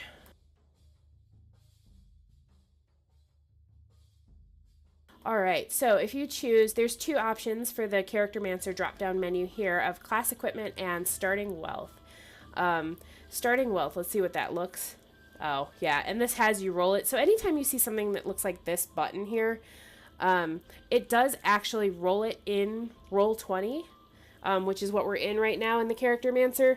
So if you click anything like that and you're kind of uncomfortable with rolling things in the chat already, maybe don't click those buttons. There's ways to change it to whisper just to yourself, which I'm not going to get into right now, but just don't click those buttons. Best to just go with the other option, which is class equipment, which shows up this here. It gives you spellbook. Obviously, that was the default thing that we had before that you saw with the based on our class. So you get to choose a quarterstaff or a dagger. While a dagger is probably more practical, it really shouldn't matter too much for me, because if I'm in melee, like I said, something's gone wrong. And I just like the image of him carrying a staff better. You know what? Let's go with dagger. Let's go with dagger, because I think a staff would hinder him carrying around a book, now that I think about it. A dagger he could just, kind of put in his boot or something. Alright, so component pouch or arcane focus, we kind of talked about before already. Are you reaching into a pouch and grabbing out little bits to cast your spells, or are you using some kind of gem focus, whether that's a necklace, a ring, or a stone on your staff or something like that? I am definitely going to choose arcane focus. It's probably going to be some piece of jewelry that he's wearing that he has inherited from his family name. Scholar's pack or explorer's pack.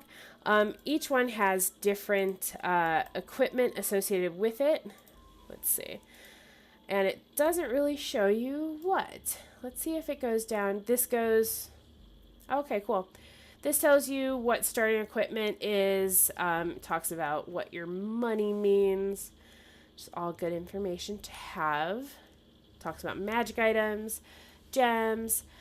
Doesn't really go into detail on the Charactermancer about what's in your packs, but it does in the player's handbook. So again, if you have the hard copy, it'll go into detail on what's in your packs. And something that I learned very early on, use everything that you have, because you never know what's going to come in handy. Most of the packs come with like rope or I believe they're called Paytons. So if you have to climb something or pull somebody up off of something, you never know what's going to be handy. So by all means, look at your packs in your player's handbook and decide what's relevant for you. I'm not really an explorer, or Reed isn't rather, so I'm going to choose Scholar's pack. Equipment from my noble background, again, is the fine clothes, the signet ring, the scroll of pedigree, and the purse. Moving on to spells. Okay, this is a hefty section, which I am not getting deep into because it is a thing and a half. So, I will go over, though, Each of the spellcasting classes handles spells differently. Each one gets a different amount of spells, and they are used differently. So please, if you decide to make a spellcaster as your first class, more power to you.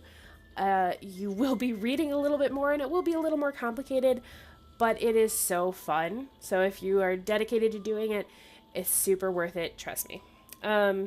But for now, I've already decided what we're kind of doing for read spells, so I will just choose those, and then I will give you brief descriptions of each as I go along. But I have got to step away for just a second and grab a drink, so I will be right back.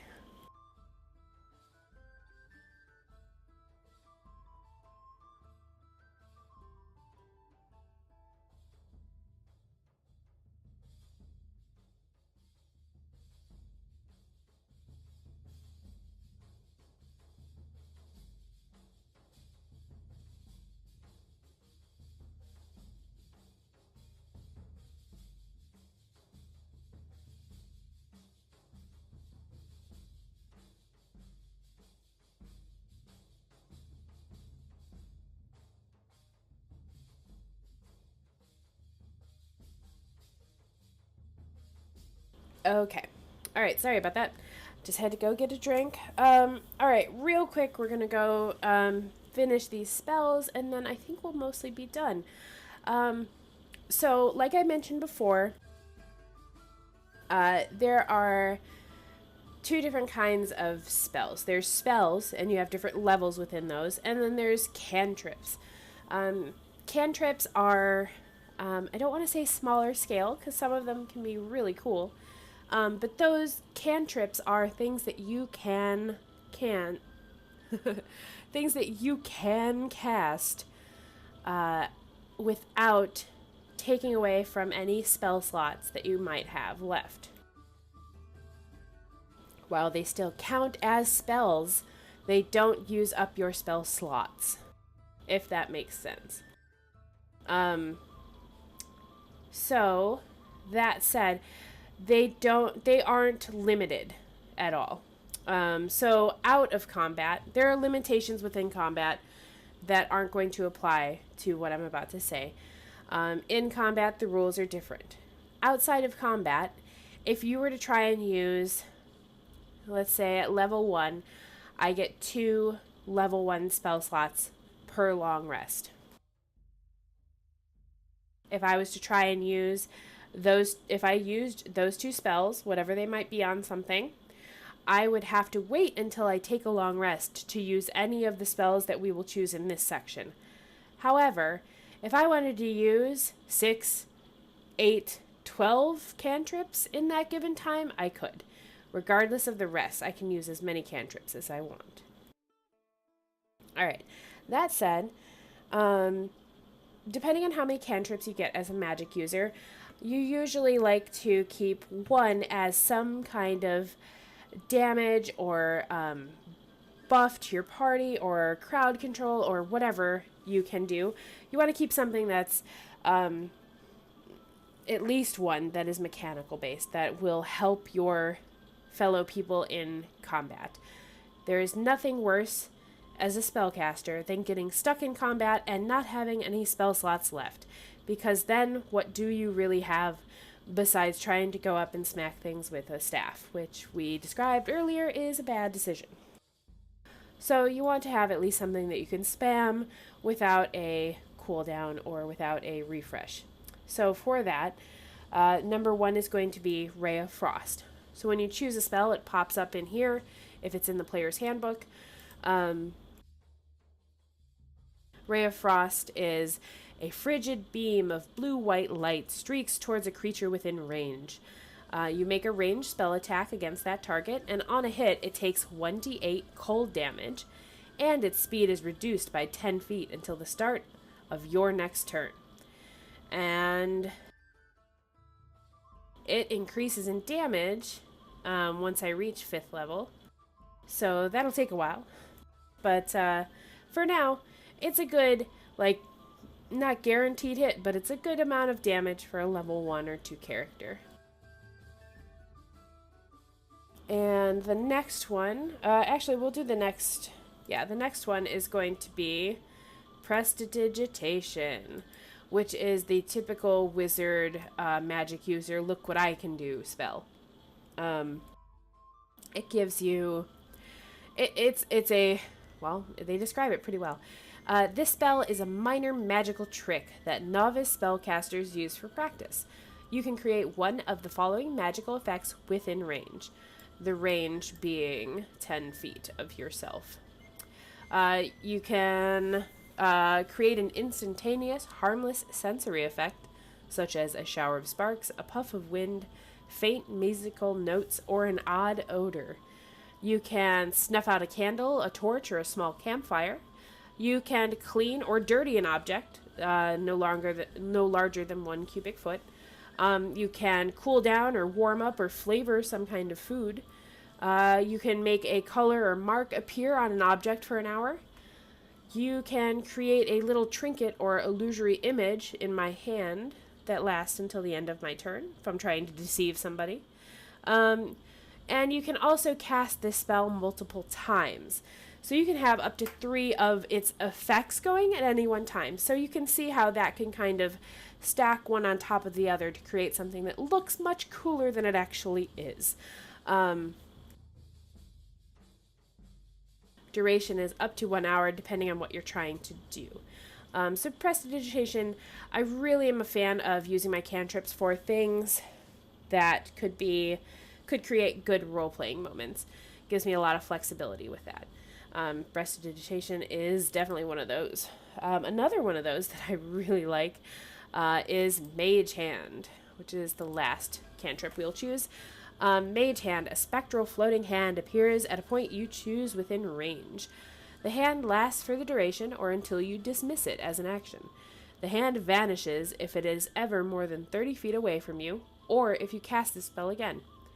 You can use your action to control the hand.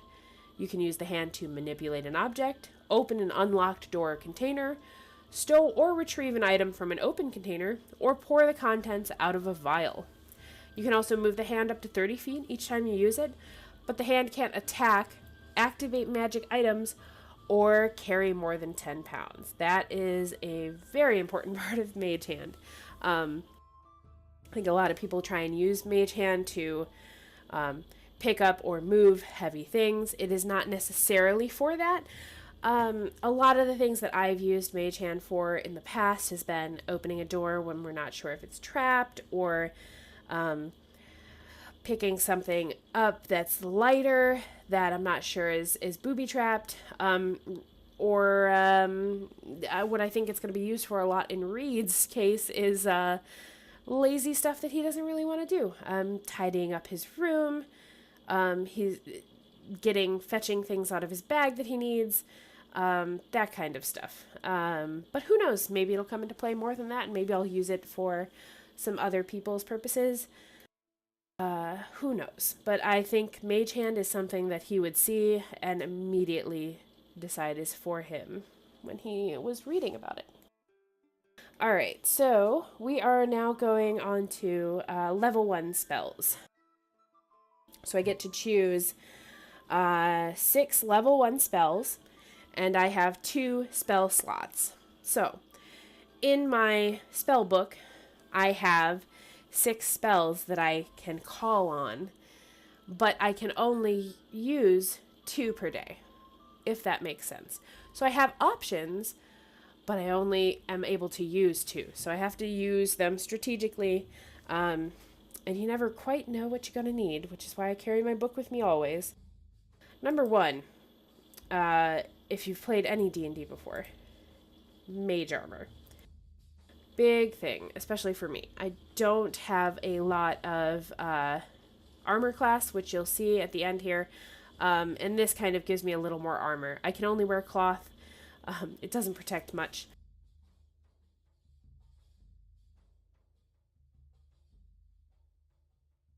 So I'm able to boost the target's AC. So the target's base AC becomes 13 plus its dexterity modifier. Spell ends if the target dons armor or if you dismiss it. So Mage Armor plus. Another thing that I think that Reed would have, absolutely, is Unseen Servant. So this spell creates an invisible, mindless, shapeless force that performs simple tasks at your command until the spell ends. The servant springs into existence in an unoccupied space on the ground within range. It has stats. Once on each of your turns as a bonus action, you can mentally command the servant to move up to 15 feet and interact with an object. It can perform simple tasks that a human servant can do: fetching, cleaning, mending, folding clothes, lighting fires, serving food, pouring wine. Performs a task to the best of its ability and waits for the next command. Basically, Reed is lazy. He's smart, but probably very lazy. He hasn't had to do much for himself aside from his studies, so why start now?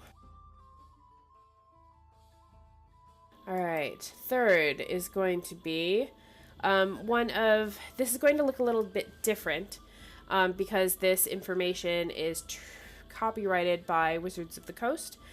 So they had to call it the spell Floating Disc instead of the proper Tensor's Floating Disc. So this is going to look a little different. But this is an example of exactly what Reed wants to attain to, or is trying to attain, rather. The name of this spell is Tensor's Floating Disc, because Tensor is the name of the wizard that created this spell. That is exactly what Reed wants for his life. He wants to soar to such great wizardly heights that he creates a spell that is attached to his name that can live on far beyond his 180 years. Floating disc, circular horizontal plane of force, 3 feet in diameter, 1 foot thick, and it floats 3 feet above the ground.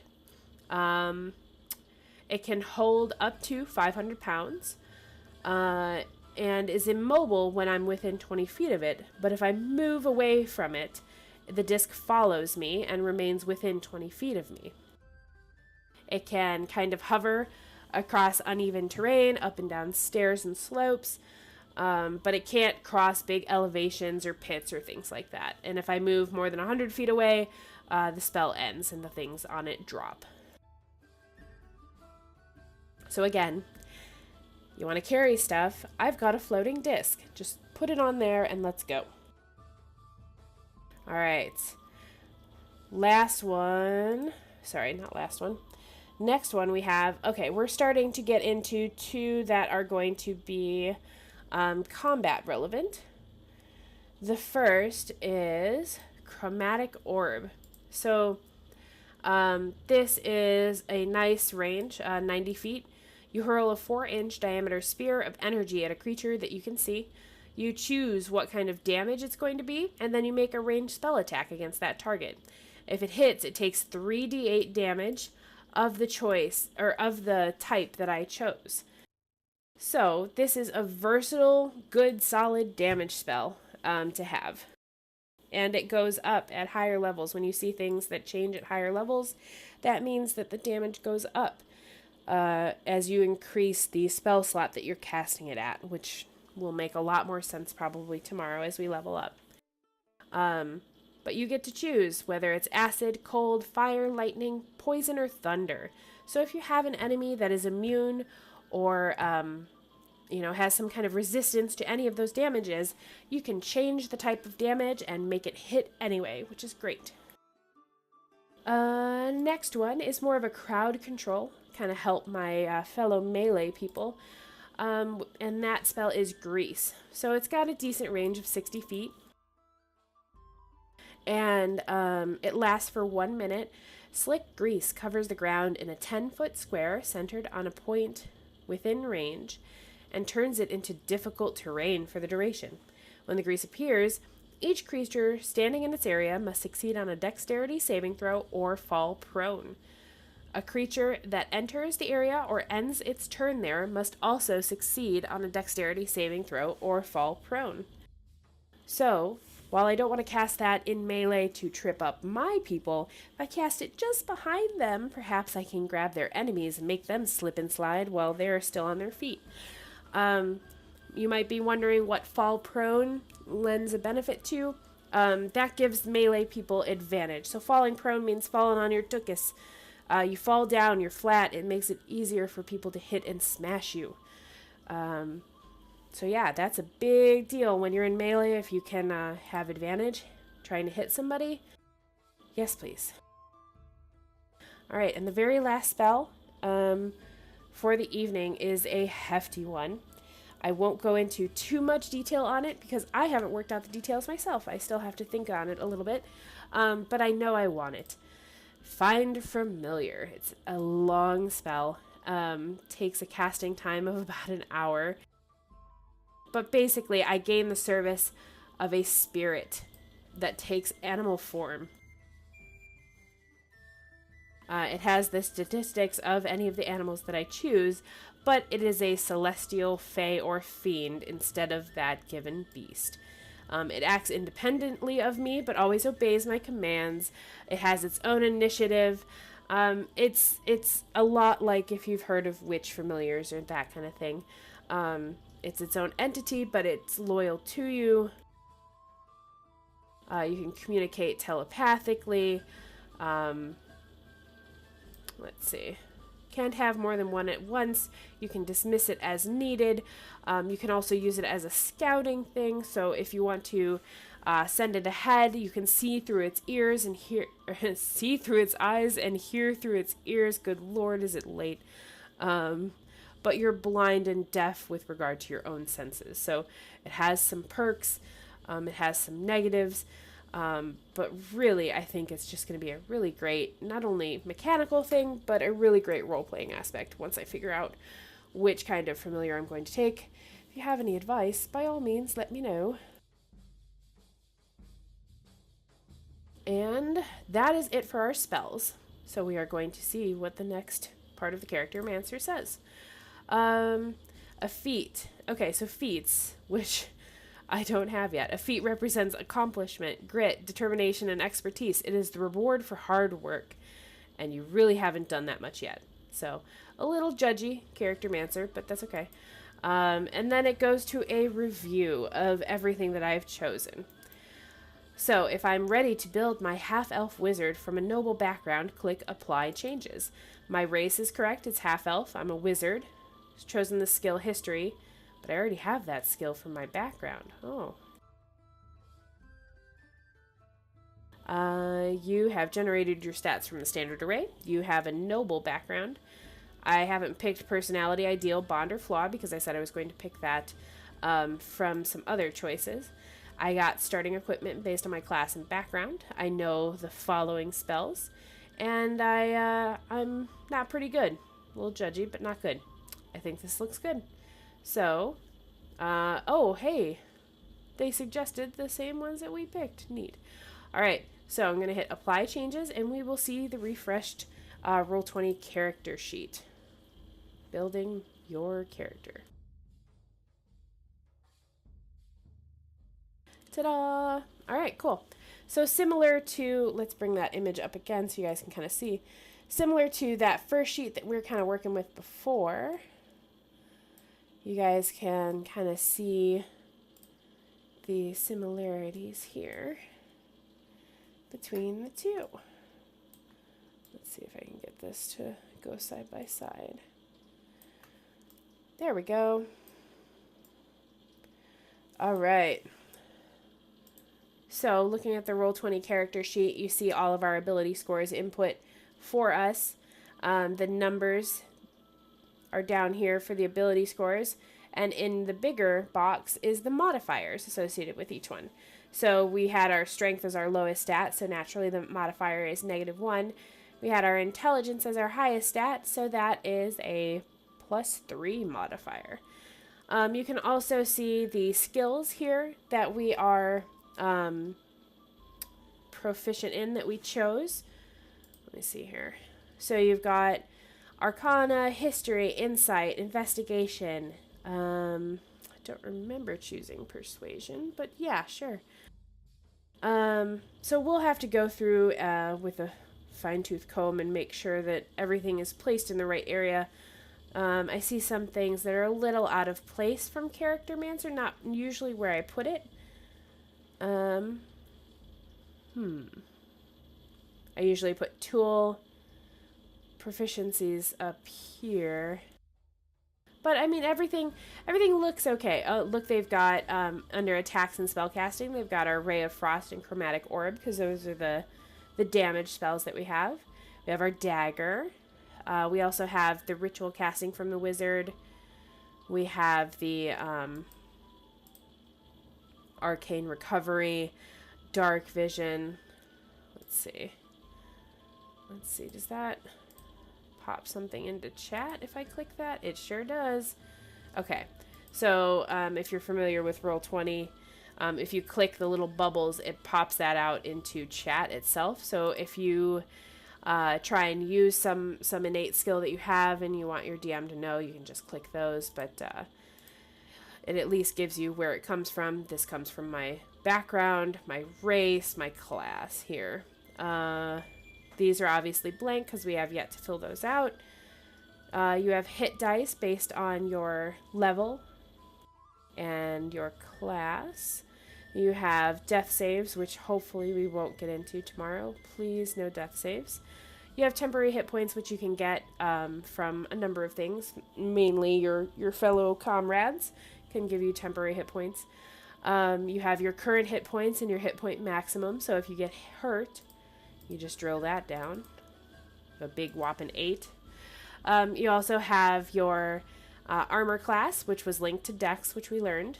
You have your initiative, also linked to Dex. And you have your speed. And above here you have your character name, class and level, background, alignment, race, experience. If you were to click bio, just to give you an overview of the rest of the Roll20 sheet, you have a few blank areas where you can write your backstory. So you have your character backstory, you have your character's appearance, any allies or organizations they're a part of, any additional features or traits that you think they have, and any treasure, anything special that you come across in your travels. So this is a nice blank area for you. In addition, you can also kind of dictate physically what they look like a little more on the top here. And the only person that's ever really going to see any of this part, this or this or this, is going to be you or your GM. So it's all hidden. Whatever you want to reveal to your characters and the people that you play with is up to you. And finally, we have the tab for your spells. You see here, this is level 1 spells that we have. You see level 2, 3, 4, 5, and so on. You have your cantrips in a separate section here. You have little indicators, VSM, which is what kind of components that spell takes, whether it's a ritual or not with the R. Rituals can be, you can take 10 minutes to cast those without using a spell slot, so I got a nice mix of those. So if I don't want to use a spell slot, I can do that without. But yeah, that is about it. If you guys have any other questions, thank you for walking through the Charactermancer with me. Once again, this is the gentleman, Menibawks. If you have any questions about the Charactermancer and I'm able to help you, I would love to. Please, let me know. But otherwise, this was an interesting walkthrough from start to finish doing it, and I appreciate you hanging out with me. Is Reed unaware of politics or uncaring? Surely he wouldn't be unaware, but he would also be uncaring for the most part.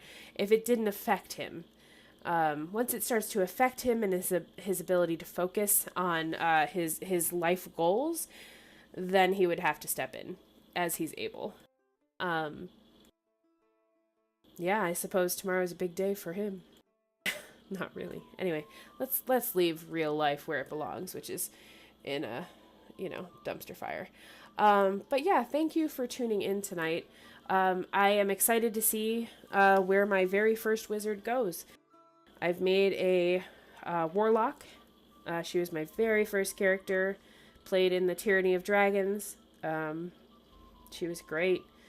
And then I also made a sorcerer who plays in the Curse of Strahd game that we're going to be picking up on Tuesday nights here soon.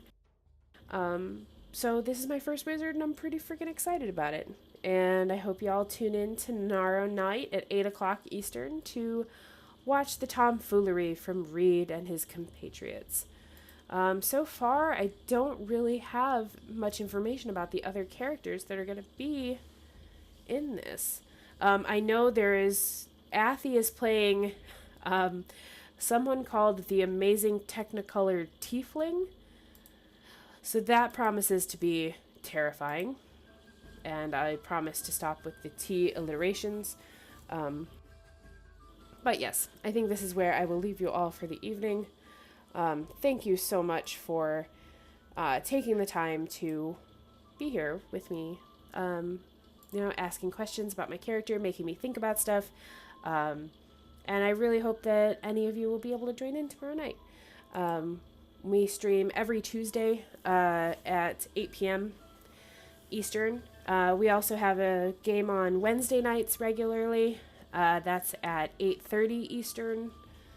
We have games typically on Saturday evenings at 8:30 Eastern, as well as our Fallout D&D, which will be wrapping up to pause for the release of the Fallout 76 game. But we have one last episode before that Fallout D&D arc ends, and that's this coming Sunday at 5 p.m. Eastern, so be sure to tune in to that. We are at the second part of our Siege on Withervale. So make sure to tune in and see if the players are able to live past that. It's myself and Kyle co-DMing a group of fine adventurers into the wasteland. Lots of fun. It's really a custom kind of D&D take on Fallout, so just kind of getting pumped for Fallout 76, which we will also be streaming at some point in the future. So if you play that, yeah. But if you like this or what we do, feel free to check out our YouTube. The link's down below in the channel. But thank you so much for tuning in tonight, and I hope you all have a great night. And, yeah. Bye-bye.